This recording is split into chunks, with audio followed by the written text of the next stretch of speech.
Hello dear students. आज solid state का ये तीसरा पार्ट छोटे छोटे बनाने पड़ रहे हैं, वरना तो आज एक ये मान लो एक ही क्लास खत्म हुई है। कल अपन ने लास्ट कहाँ छोड़ा था? कल अपन क्रिस्टलीय ठोसों का वर्गीकरण कर रहे थे आकर्षण बलों के आधार पर, जिसमें से हमने दो कर लिए थे। टोटल अपन 4 प्रकार के क्रिस्टलीय ठोसों के नाम बताए थे आपको, जिनमें से अपन ने कल 2 कर लिए थे। जो 2 हैं वो आपके आणविक ठोस और आयनिक ठोस हैं, उनके आपने नोट्स भी बनाए होंगे और आई थिंक बात समझ में भी आई होगी। ठीक है, अब अपन जैसे कि कल ही आपको पता था कि हम आज सहसंयोजक ठोस एंड नेटवर्क, जिसका नेटवर्क नाम भी है, क्यों है भी बताते हैं, और एक धात्विक ठोस है। कल की तरह इनको भी पढ़ने वाले। सबसे पहले अपन कौन से भौतिक गुणों में बात करेंगे? सबसे पहले इनके भौतिक गुणों की बात करेंगे। अवयवी कण, तो आपको पता होना चाहिए, अगर इनके केस में सहसंयोजक ठोस के केस में अगर मैं अवयवी कण की बात करूंगा तो इसका अवयवी कण क्या होगा? अवयवी कण होगा यहाँ पे परमाणु। क्या होगा यहाँ पे? परमाणु इसका अवयवी कण होगा, क्योंकि जो सहसंयोजक ठोस है वो किनसे मिलकर बने होंगे? वो परमाणु से मिलकर बने होंगे। जैसे हम नेटवर्क सॉलिड्स के बारे में बात करें, सबसे पहले अगर एग्जांपल लें, वैसे तो क्वार्ट्ज आपके जितने भी ये हैं, है ना, सिलिकॉन कार्बन के मिक्स कंपाउंड है, सिलिकॉन ऑक्सीजन क्लोराइड के मिक्स कंपाउंड है। सबसे इंपॉर्टेंट जो आप बचपन से पढ़ते आ रहे हो, 11th में पढ़े हो, 9th में पढ़े हो, 10th में पढ़े हो, कौन सा? डायमंड। हीरे की अगर मैं बात करूं तो आपको पता है, हीरा जो चतुष्फल की स्ट्रक्चर में होता है, इस तरह से एक दूसरे से एक जाल सा बना होता है। देखो इसकी संरचना को हम कुछ इसी प्रकार से यहाँ पे लिखते हैं कि एक कार्बन अन्य 4 कार्बन से कुछ इस प्रकार से अरेंजमेंट हो जाता है, टच होता है। ठीक है, तो यहाँ पे क्या है, यहाँ जो ये कंपाउंड बन रहा है आपका, जो डायमंड हीरा बन रहा है, उसमें कार्बन कार्बन एक दूसरे से 4 सहसंयोजक बंधों से जुड़े होते हैं, एक श्रृंखला होती है, चेन होती है। तो एक तरह से ये क्या है? सहसंयोजक है, ठोस है। इनमें बॉन्ड कौन सा? आयनिक थोड़ी ना है, नहीं। कौन सा बॉन्ड है? सहसंयोजक। सहसंयोजक बॉन्ड परमाणु परमाणु के बीच में। तो हम यहाँ पे सबसे छोटी इकाई किसको मान रहे हैं? एक कार्बन परमाणु की। इसलिए हमने कहा यहाँ का जो कॉन्स्टिट्यूटिव पार्टिकल है, अवयवी कण है, वो कौन होगा? परमाणु होगा। बंधों की बात करते हैं तो ऑब्वियसली यहाँ पे कौन से बॉन्ड पाए जाएंगे? सहसंयोजक कोवेलेंट बॉन्ड पाए जाएंगे। एग्जाम्पल की मैं बात करता हूं तो क्या है आपके, जैसे मैंने अभी कहा, फॉर एग्जाम्पल के केस में आपका जैसे कि हीरा है, ग्रेफाइट है, पुलरीन वगैरह हो गई आपकी, है ना, सिलिकॉन कार्बाइड है, क्वार्ट्ज है। ये बहुत सारे ऐसे एग्जाम्पल हैं जो सहसंयोजक ठोस के अंदर आते हैं। अब अगर इनकी चालकता की बात कर ली जाए, चालकता ये नहीं देते हैं, चालकता नहीं देते हैं। चालकता की बात करें तो क्या होगा? नहीं देंगे। लेकिन ऐसी भी बात नहीं है, दुनिया में अपवाद की कमी नहीं है, और हर बच्चा बता देगा कि सहसंयोजक ठोस के लिए एक अपवाद सामने आया है। वो कौन सा अपवाद सामने आया है? जैसे आपको पता होना चाहिए, सहसंयोजक ठोस के अंदर एक अपवाद है जो आप 10th क्लास से जानते हो, और वह चालकता देता है। किस कारण देता है? 11th में भी पढ़ा। जो ग्रेफाइट है, चिकना होता है, षटकोणीय जो परतें हैं वो फिसलती हैं, इनमें एक इलेक्ट्रॉन मुक्त होता है, फ्री इलेक्ट्रॉन होता है, जिसके कारण आपका जो ग्रेफाइट है वो चालकता प्रदर्शित करेगा। तो आपका सहसंयोजक नेटवर्क सॉलिड के चालकता का एक अपवाद स्वरूप एग्जाम्पल है। यहां से बहुत इंपॉर्टेंट क्वेश्चन बनता है। Now this is very real important example for सहसंयोजक ठोस का, आपका बहुत इंपॉर्टेंट एग्जाम्पल पूछ लिया जाता है। एग्जाम्पल दे देंगे, चालकता प्रदर्शित करता नहीं करता, ग्रेफाइट दे दिया, हम सोचेंगे सहसंयोजक, लेकिन करता है। ठीक है, तो मैं सबके लिए मना कर रहा हूं कि चालकता नहीं देंगे, लेकिन ग्रेफाइट आपका चालकता प्रदर्शित करेगा। इस बात का आपको ध्यान रखना है। ठीक है, अब अपन आगे बात कर लेते हैं इनके बारे में कि इनका जो मेल्टिंग पॉइंट है वो इनसे भी ज्यादा है।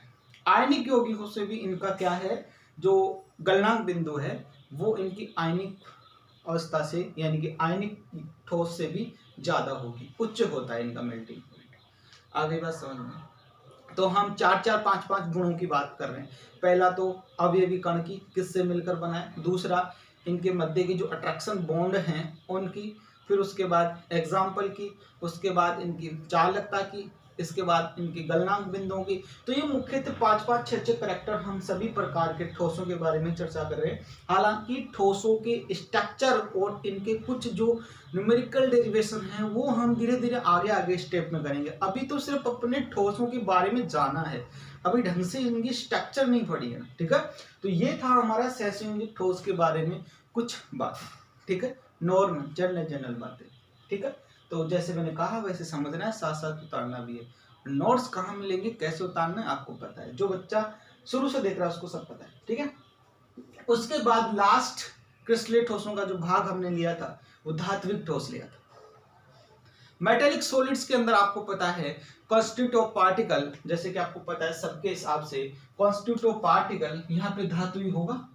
जैसे आपने 11th क्लास में पढ़ा था कि कॉपर के अंदर आपस में बॉन्ड बनाते हैं, चाहे कोई भी मेटल हो सब आपस में मेटेलिक बॉन्ड बनाते हैं, ठीक है। तो यहाँ पे कॉन्स्टिट्यूट ऑफ पार्टिकल होगा आपका मेटल, धातु होगा, और इनके बीच का जो बॉन्ड ऑफ अट्रैक्शन होगा वो भी क्या होगा, धात्विक बॉन्ड कहलाएगा, मेटेलिक बॉन्ड कहलाएगा, ठीक है।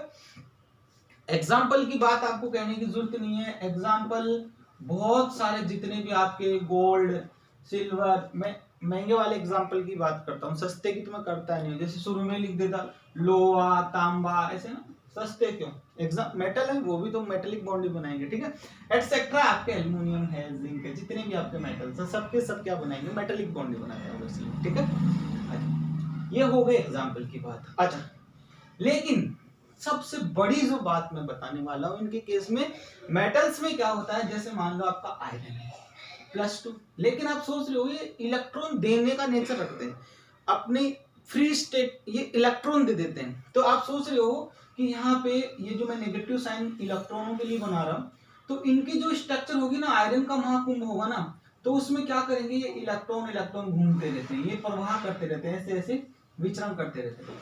इट मीन्स ये सबसे मुख्य जो प्रॉपर्टी है इनकी, सबसे मेन इनका जो गुणधर्म है वो चालकता प्रदर्शित करना है, इलेक्ट्रॉन को डोनेट करना है।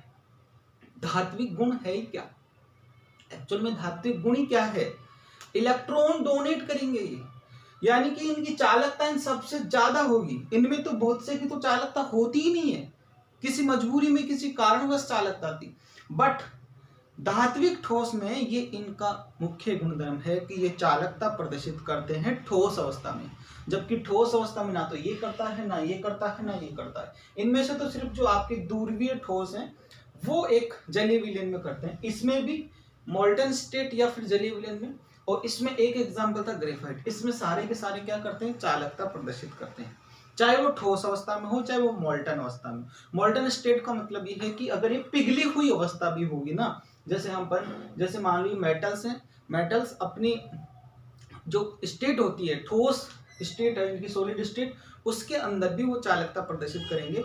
और मोल्टन स्टेट का मतलब है अगर इनको पिघाल देंगे, मेल्ट कर देंगे, इनको गला देंगे, तो उस गली हुई पिघली हुई अवस्था में भी ये चालकता प्रदर्शित करते हैं, इनका मुख्य गुणधर्म है। मेल्टिंग पॉइंट की बात करेंगे तो मेल्टिंग पॉइंट इनका क्या है, हावी है, उच्च है। मेल्टिंग पॉइंट भी इनका ऐसे बात ही के अंदर मेटल्स पिघलते नहीं है, तो मेल्टिंग पॉइंट तो ऑफकोर्स इनका भी क्या है, उच्च है। तो हमने ये मुख्य 4-5 बातें इन सभी प्रकार के जो आपके सॉलिड्स थे उनके अंदर करी है। तो हमने जो कल से क्रिस्टलीय ठोस का वर्गीकरण कर रहे थे आकर्षण बलों के आधार पर, वो 4 प्रकार से अब कंप्लीट कर लिया है, ठीक है। अब इतना सा स्क्रीनशॉट ले लो, शायद ऐसी वाली बातें आपको नोट्स में नहीं मिलेगी, है ना। तब तक मैं इनको क्या कर देता हूँ, मिटा देता हूँ। अच्छा, बर्थडे विश में क्या होता है, जिसके पास खुद के पास नेट होता है ना, वो तो सुबह उठते पहले ही कर देगा स्टेटस को देख के, लेकिन जिसका खुद का नेट नहीं है, जो वाईफाई से मतलब गुजारा कर रहे हैं, वो उनको जब वाईफाई मिलेगा तब जाके वो क्या करेंगे, विश करेंगे। मैं नहीं कहूँगा आज मेरा बर्थडे है, ठीक है, नहीं बोलूँगा, बिल्कुल नहीं बोलूँगा। चलो, अब अपन क्या कर रहे हैं, इस अध्याय के अंदर हम एक नया टॉपिक लेने वाले हैं, और इस चैप्टर में इसी टॉपिक से कुछ नई क्रांति आएगी, कुछ नया आपको सोचने को मिलेगा, कुछ, क्योंकि अब तक जो हो रहा था समथिंग चाहे मेथड डिफरेंट हो, बट लगभग अब तक का नॉलेज शायद आपको बहुत ही मतलब ऐसा लगा होगा कि हाँ यार ये तो हम जानते हैं सर, क्या फालतू के भाषण दे रहे हैं, ठीक है। अब तक का नॉलेज जो था लेकिन अब कुछ जो आने वाला है वो बिल्कुल हम सॉलिड स्टेट के संपर्क में रहते हुए बिल्कुल स्लोली स्लोली बचपन से पढ़ते चलेंगे। बचपन मतलब इस सॉलिड स्टेट के बचपन से स्टार्टिंग से हम अब पढ़ने वाले हैं, शुरू से, है ना। तो अब जो हमारा इंपॉर्टेंट टॉपिक होगा इस चैप्टर का वो होगा त्रिविम जालक या क्रिस्टल जालक। आपको पता है जो ठोस होते हैं ना वो जालक बनाते हैं। त्रिविम जालक क्यों बनाते हैं पता है? घनीय जो शेप होती है, घन क्यूब बनता है, वो 3 डायमेंशनल होता है। इस बात को आप जानते हो। उसमें तीनों विमाएं काम करती हैं, लंबाई, चौड़ाई, ऊंचाई, है ना। उसके लिए तीनों चीजें, तो यहाँ इसे त्रिविम बोलते हैं। तो सबसे पहले तो हम जाल की बात कर लेते हैं, एक्चुअली में जाल क्या होता है। तो जो अब टॉपिक जो इंपॉर्टेंट टॉपिक होगा वो होगा क्रिस्टलीय जालक, क्रिस्टल लैटेक्स या त्रिविम जालक। क्या होगा? त्रिविम जालक। अब देखो ये त्रिविम जालक और क्रिस्टल जालक, तो मैं एक छोटी सी यूनिट की बात कर लेता हूं कि वास्तव में ये जाल बना कैसे होगा। देखो हमारे पास जो सॉलिड होते हैं, ठोस होते हैं, क्रिस्टलीय ठोस होते हैं, उनमें 3 चीज आपको पता है, अणु, परमाणु या आयन। हम इन सब के आकार क्या होते हैं? गोलाकार। इसलिए हम बार बार यहाँ पे गोले वर्ड यूज करेंगे। जहां मैं गोला वर्ड यूज कर रहा हूं उसका मतलब आपको क्या समझना है, वहां कोई अणु हो सकता है, कोई आयन हो सकता है, कोई परमाणु हो सकता है, मेटलिक जो भी हो सकता है, ठीक है। मेटल्स भी क्या है? परमाणु एक तरह से, ठीक है। तो वहां उस गोले के अंदर हर कोई हो सकता है। तो मैं ज्यादातर जहां गोला वर्ड यूज कर रहा हूं उसका मतलब है कि सारे क्रिस्टलीय ठोस उसके अंदर आ गए हैं। जैसे अब देखो कोई भी गोला होता है उसका केंद्र बिंदु होता है, केंद्रीय होता है, जिसमें न्यूट्रॉन और आपके क्या होते हैं? प्रोटॉन होते हैं। हम गोलों के केंद्र को ही ले रहे हैं। जैसे ये तो मान लो बहुत बड़ा गोला है, इस गोले का हम केंद्र बिंदु ले रहे हैं। ये केंद्र ले लिया, इसका केंद्र बिंदु, इसका केंद्र बिंदु, सब गोलों का हम क्या ले रहे हैं? केंद्र बिंदु ले रहे हैं, ठीक है। गोलों के केंद्र ले रहे हैं। ये गोले हैं आपस में, क्या है? ये गोला है। ये मान लो ये बहुत बड़ा गोला है, ठीक है। हम तो इसका क्या ले रहे हैं? केंद्र बिंदु ले रहे हैं। क्या लेना चाहते हैं? केंद्र बिंदु लेना चाहते हैं। ऐसे ही मान लो एक लाइन और मैं बना दूं यहाँ पे, ठीक है। समझ रहे इस बात को? मैं सिर्फ क्या ले रहा हूँ यहाँ पे? सिर्फ और सिर्फ इनके केंद्र बिंदु ले रहा हूँ, ठीक है। गोले हैं ये सारे, ये भी गोला है, ये भी है, सब गोल स्टेट में, सब गोल है, दुनिया गोल है, सब गोल है, ठीक है।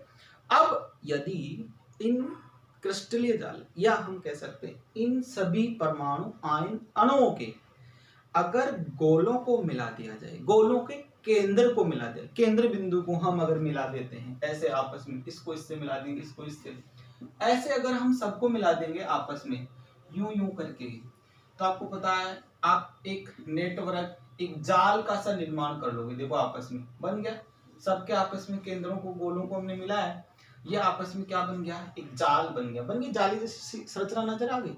इसलिए हम इसको त्रिविम जालक, तो भी देखो वैसे देखा जाए तो एक तरह से प्लेन ही तैयार हुआ है।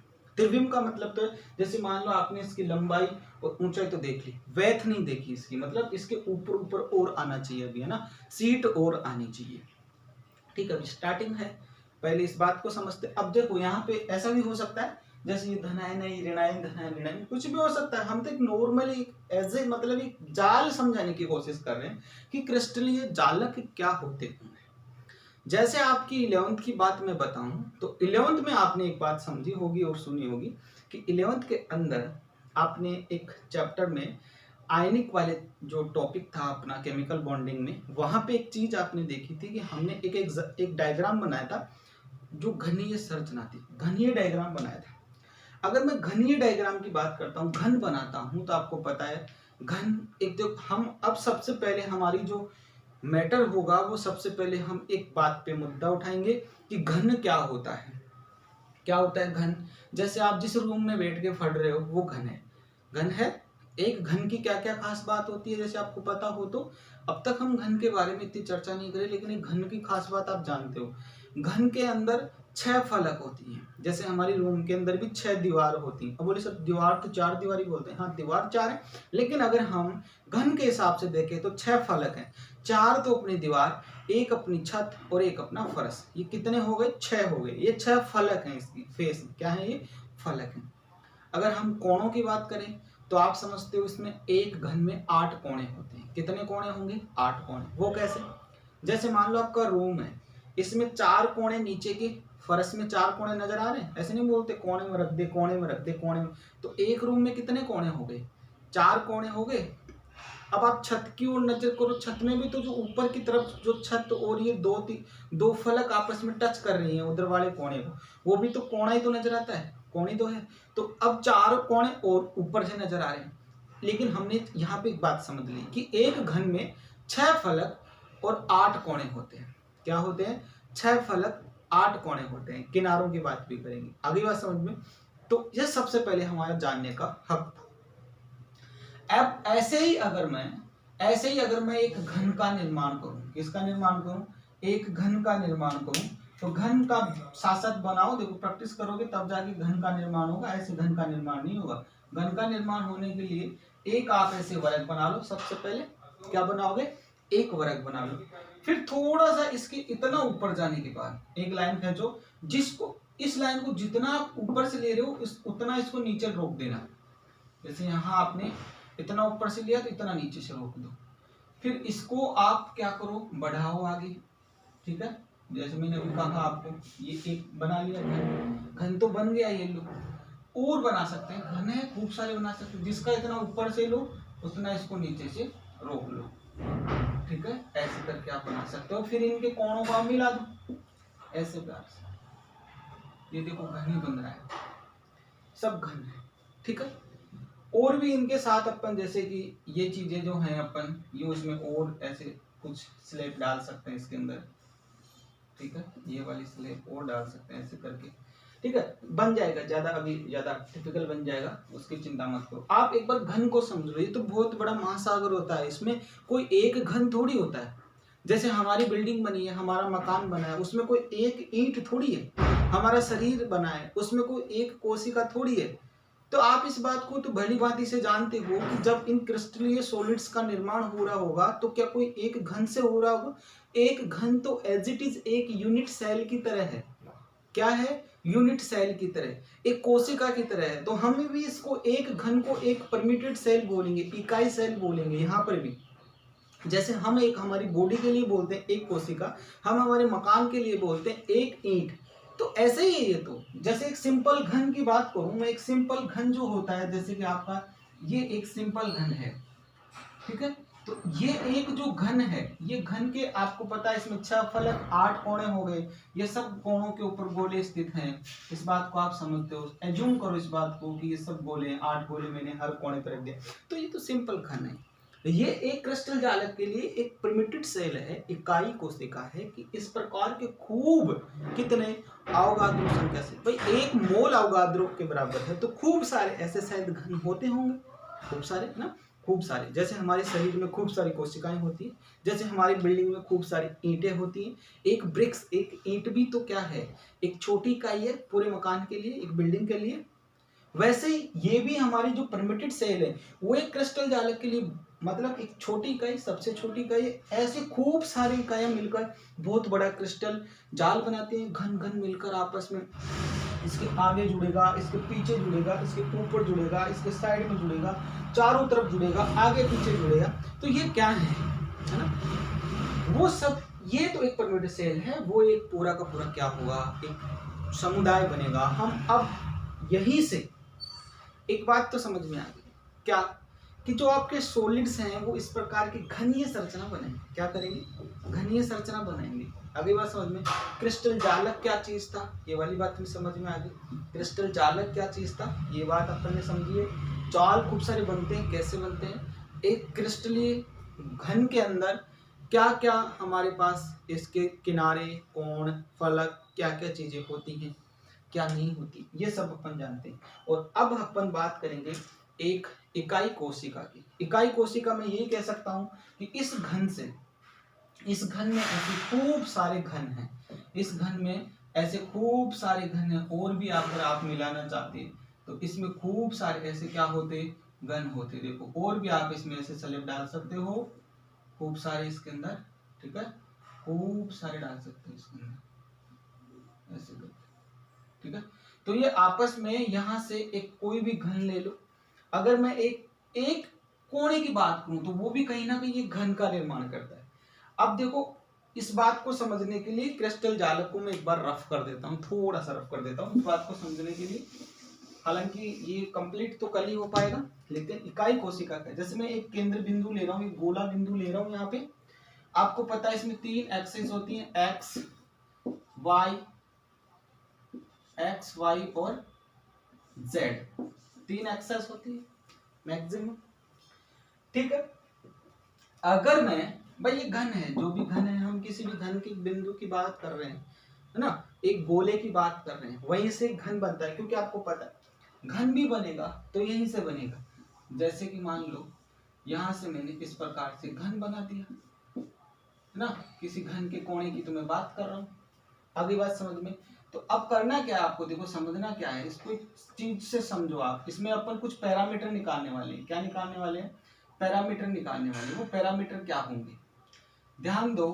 अगर मैं यहां तक की दूरी को ले लेता हूं, यहां तक की दूरी को मैं a मान लूं, और इतनी सेम इधर जो एक्स एक्सिस पे है उसको मैं क्या मान लूं, इसको मैं मान लेता हूं b, और ये जो है आपकी ये इधर वाले डिस्टेंस, इसको मैं मान लूं, इतनी दूरी को c मान लेता हूं। लंबाई ले ली मैंने, इन किनारों की लंबाई ले ली, ठीक है। अब ध्यान दो, इधर ये जो a के सामने जो भुजा बच रही है, उसके सामने कोई कोण बन रहा है, उसको मैंने बोल दिया अल्फा कोण। क्या बोल दिया? अल्फा कोण। ये जो आपका b है, b भुजा, इसके सामने वाला जो कोण है उसको मैंने क्या बोल दिया? बीटा कोण। क्या बोल दिया? बीटा कोण। ये जो आपकी c भुजा है ना सामने वाली, ये इसको मैंने, इस कोण को मैंने क्या नाम दे दिया? गामा कोण। यानी कि हम अब एक घन के अंदर, अब एक बात आप सोचो, क्योंकि जो आपका रूम आपके सामने सब कुछ बयां कर रहा है, क्या बयां कर रहा है? जैसे आप किसी कोणे की बात करोगे तो आपको 3 अलग अलग रेखाएं नजर आ रही हैं। जैसे एक उधर चली गई, एक इधर चली गई, एक नीचे की ओर आ गई। हम वो तीनों लेंथ ले रहे हैं। ऐसे हमने यहाँ पर भी वो तीनों लेंथ लेने की कोशिश की है, ए बी और सी, क्योंकि यहाँ पे 3 डायमेंशनल बनेगा और तीनों दिशाओं में, हम तीनों डायरेक्शन में, जैसे अक्षांश मान ले एक्स वाई जेड, उसके बाद हमने उनकी फिक्स एक डेफिनेट, ये तो भाई हमने निश्चित दूरी मान ली कि यहाँ से यहाँ तक की दूरी ए है, यहाँ से यहाँ तक की दूरी बी है, और ये सी है। ए के सामने वाला जो कोण बन रहा है उसको मान लिया हमने अल्फा कोण, ठीक है। उसको क्या मान लिया? अल्फा कोण। जो बी के सामने कोण बन रहा है उसका मैंने नाम दे दिया बीटा कोण, और जो सी के सामने कोण बन रहा है उसको मैंने क्या बोल दिया? गामा कोण, ठीक है। तो ये हमारे पास किसी एक घन के लिए, ये हमारे पास किसी एक घन के लिए क्या चीज आ गई? पैरामीटर बोलते हैं इनको, इकाई कोष्टिका, एक यूनिट सेल, परमिटेड सेल। इसका पूरा कल लिखाएंगे, आगे ये कैसे काम आएंगे ये भी कल बताएंगे। इस बात को समझना जरूरी है कि ये जो 6 पैरामीटर है, अभी देखो आपके सामने मेरे पास कितने पैरामीटर आ रहे हैं? 6 पैरामीटर आ रहे हैं। यानी कि अगर मैं इस B और C के बीच के कोण की बात करूंगा तो कौन सा कोण है? अल्फा। और इधर से आपका मैं C और A के बीच की बात करूंगा तो कौन सा कोण बन गया? बीटा। और A और B के बीच की बात करूंगा तो कौन सा कोण बन गया? गामा। कुल मिला के हमारे पास यहां आपके जो किनारों की लंबाई है, किनारों की लंबाई वो 3 ले ली हमने। किनारों की लंबाई क्या है? A, B और C। उसके पैरामीटर कौन है? A, B और C। जो यहाँ इस घन के कोण है, कोण कौन है? यहाँ पे आपका अल्फा है, बीटा है और गामा। ये 3 कोण हो गए और 3 ये किनारों की लंबाई है। इट मीन्स यहाँ हमने इस एक बहुत बड़े क्रिस्टल जालक से एक सबसे सिंपल यूनिट सेल, जिसको मात्र कोष्टिका, इकाई कोष्टिका, यूनिट सेल, परमिटेड सेल बोल सकते हो। इट मीन्स यूं समझ सकते हो कि एक ये सिंपल घन है, इसमें जो क्रिस्टल जालक बनता है इसमें ऐसे खूब सारे घन होते हैं, ठीक है। उसका हम एक बिंदु से, यानी कि एक कोणे से, अब आप सोच रहे हो सर इसमें एक कोणे से, अब देखो ये घन बना हुआ था अपना, इस एक घन में देखो इधर एक एक्सिस है, एक एक्सिस इधर है और एक एक्सिस इधर है, हो गई ना 3 एक्सिस, ठीक है। मैंने कहा कि इस दूरी को मैं क्या मान रहा हूं, यहां से यहां तक की को a मान रहा हूं, इसको मैं क्या मान लूं? b, इसको मैं क्या मान लूं? c मान लूं, ठीक है। मैंने कहा कि a के सामने वाली जो है कोण बना, उसको आपने क्या दिया? अल्फा कोण, बी के सामने जो बना उसको आपने नाम दे दिया बीटा कोण, सी के सामने जो कोण बना उसको दे दिया गामा कोण। तो कंफ्यूज नहीं होने का कि सर ए बी सी यहाँ से करे हो फिर अल्फा बीटा गामा ऐसे क्यों नहीं घुमाए, ध्यान रखना, इसको ऐसे ही याद करना होगा। ऐसे नहीं कि सर आपने यहाँ ए दिया तो यहाँ अल्फा लिख दिया, बी दिया बीटा लिख दिया, सी दिया सी गामा लिख, ऐसे नहीं। ए के सामने अल्फा, बी के सामने बीटा, सी के सामने गामा। ये कोण है, अल्फा बीटा क्या है, अल्फा बीटा गामा क्या है, कोण है, और एबीसी क्या है, किनारों की लंबाई है। तो आज हमने इस यूनिट सेल में इनके पैरामीटर, ध्यान रखना इन 6 को हम बोलेंगे पैरामीटर। ये 6 पैरामीटर, इन 6 पैरामीटरों के आधार पर ब्रेव ने कुल 7 प्रकार के क्रिस्टल समुदाय और 14 प्रकार की क्रिस्टल जालक दिए हैं। जैसे एक बन रहा है ना, ऐसे हम 14 बनाएंगे। वो हम विस्तृत चर्चा, अब इनके पैरामीटरों के बारे में चर्चा हम करेंगे अगले पार्ट के अंदर, ठीक है। तब तक आप घन बनाकर सीखो, घन की लंबाई, किनारे, कोण, फलक, फेस, ये सब आप इनके बारे में अपने आप को, देखो मैंने पहले भी कहा था ये चैप्टर आपका काल्पनिक चैप्टर समझोगे, जिसकी इमेजिन करने की क्षमता सबसे ज्यादा होगी, जिसकी सोचने समझने की क्षमता ज्यादा होगी, जो अपने दिमाग में पिक्चरें दौड़ा सकता है, वो सब ज्यादा यह समझने की कोशिश करेगा। चैप्टर बहुत इंटरेस्टिंग है, बहुत अच्छा चैप्टर है, ठीक है। फोकट के नंबर है, बस डेली का डेली समझते जाओ, उतारते जाओ, है ना। एक बार नहीं समझ में आया 2 बार देखो, नहीं आए फिर पूछो, ठीक है। Thank you so much.